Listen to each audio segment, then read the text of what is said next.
আসসালামু আলাইকুম রাহমাতুল্লাহ। ভাই ও বোনেরা, এই দুনিয়া চিরস্থায়ী নয়।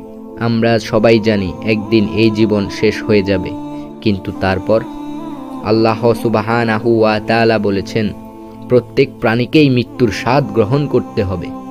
এই দুনিয়া আমাদের পরীক্ষা। এখানে আমরা যা করব তাই আমাদের আখিরাত নির্ধারণ করবে। তুমি যদি আল্লাহকে ভয় করো, সালাত কায়েম করো, অন্যের হক আদায় করো, তবেই তুমি সফল।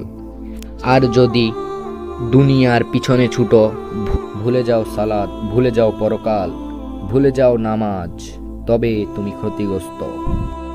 দুনিয়ার চাকচিক্য মায়ামোহ একটি ধোঁকা। যদি আপনি দুনিয়ার পিছনেই ছুটলেন তো আখিরাতের জন্য কি ভাবলেন?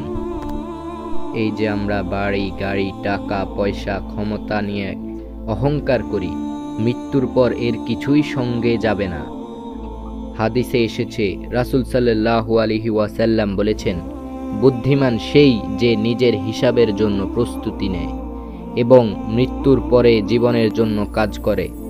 ভাই ও বোনেরা, আসুন আমরা নিজেরাই বদলাই, নামাজ কায়েম করি, কুরআনের পথে চলি এবং সর্বদা আল্লাহর স্মরণে থাকি। এই ভিডিও যদি আপনাকে একটু হলেও ভাবিয়ে তোলে, তাহলে তা অন্যদের সাথে শেয়ার করুন, অন্যকে জানার সুযোগ করে দিন। আসসালামু আলাইকুম ওয়া রাহমাতুল্লাহি ওয়া বারাকাতুহু।